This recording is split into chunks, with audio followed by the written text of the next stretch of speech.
You've never heard the legend of the Kennesaw Woodpecker? Well, you're about to. You may be thinking that this is actually about a real woodpecker, but it's not. It's my life story as to how I got my beginning in woodworking.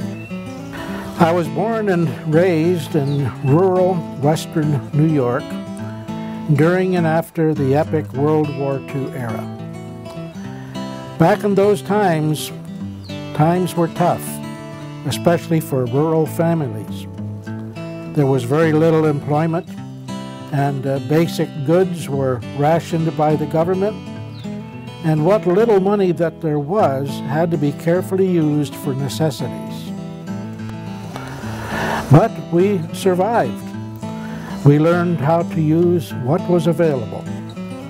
Clothing, toys, comic books, things like that were passed around from family to family.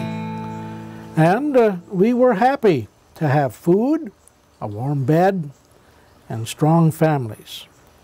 This was the beginning of my woodworking career.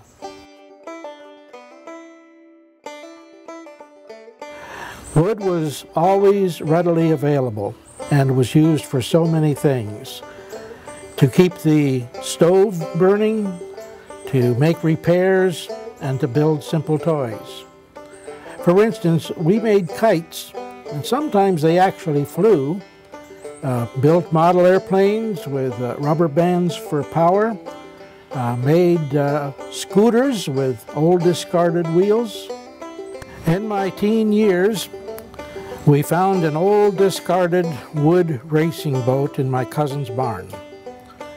We repaired it so that it would float, bought an old worn-out Mercury 6 horsepower motor, and thoroughly enjoyed racing it up and down the nearby river. In high school, woodshop was my favorite class, and here I learned how to use both hand tools and power tools. Adult years were spent in the carpentry trade, basically learning by doing, being taught by seasoned tradesmen who took pride in their work and expected the same from their apprentices.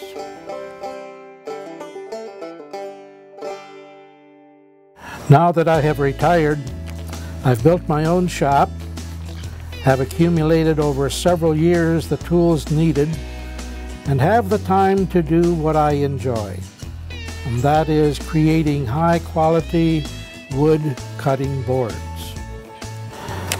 The wood that I use on the boards is quality kiln-dried hardwood, both domestic and exotic.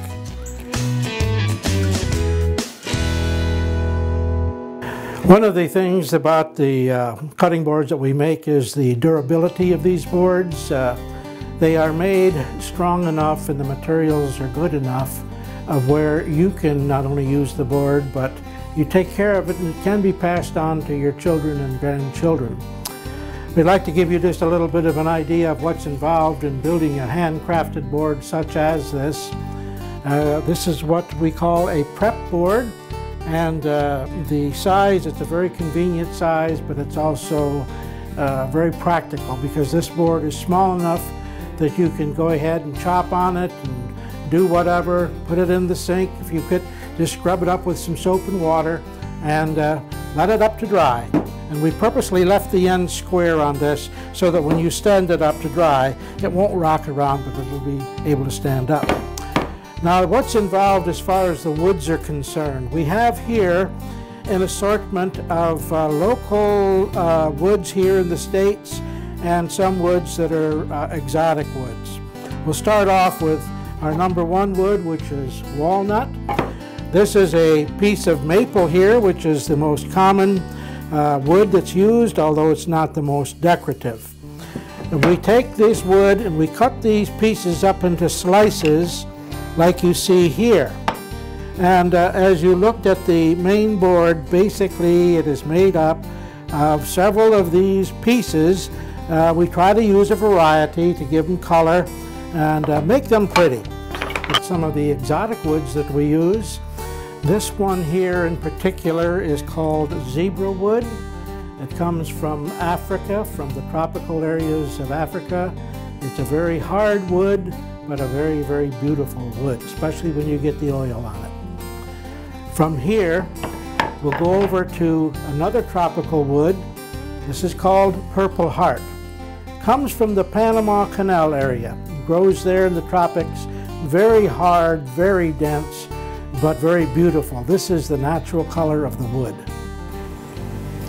Now we'd like to talk to you a little bit about what's actually involved in building the board. We've looked at the pieces, and now we're going to tell you what has to be done with them. Say we have this particular board right here, the maple board.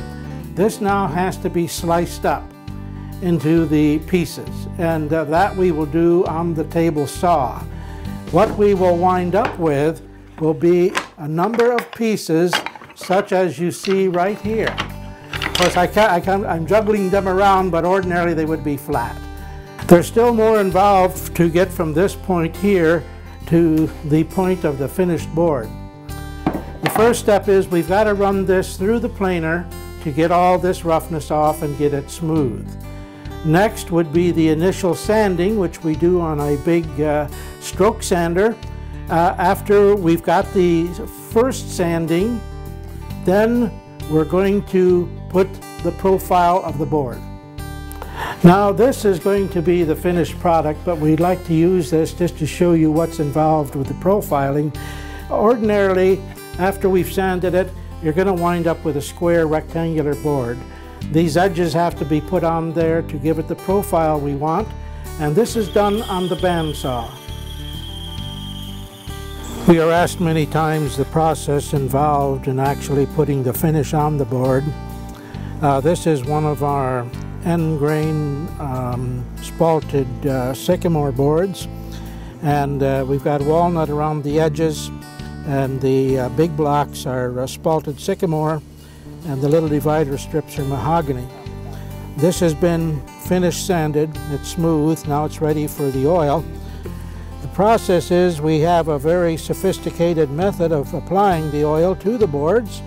We've got a very high dollar brush that you can see here, and the oil is what we use as common mineral oil, available in your local drugstores or your supermarkets. It's food safe. It cannot hurt you. In fact, it was used at one time, and probably still is in some homes, for medicinal purposes, which we will not go into a whole lot of details as to what it was used for. But anyway, on the boards, we put a good liberal coat on there. You cannot put too much oil on these boards. They're only going to soak in just so much, and after that, you just wipe off the excess.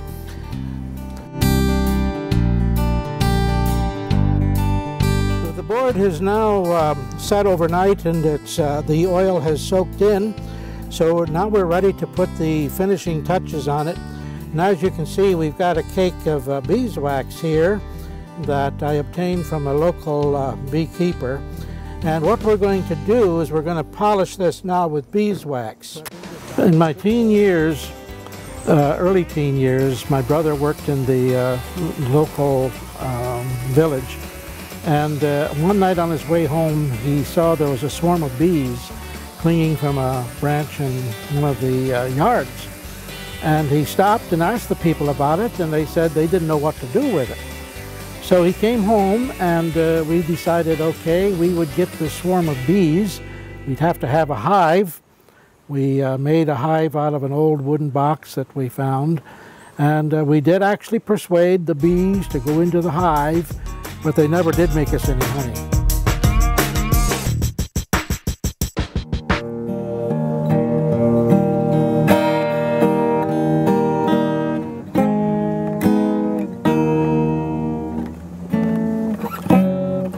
One of my earliest woodworking endeavors in recent years was building acoustic guitars. I build them, I don't make all the parts, but it did bring an entirely, the amount of satisfaction that was gained by building them. Building it and then tuning it up, and it played. That was quite an accomplishment, and a real feeling, I hate to use the word, but a real feeling of pride. by the way, the Kennesaw Woodpecker did migrate from the frigid north in 1983. And yes, he's one of those Yankees who came and stayed. And that, I think, is a smart woodpecker. I was once a red-headed woodpecker, but now slightly faded, but determined to keep on building cutting boards that are both beautiful and functional.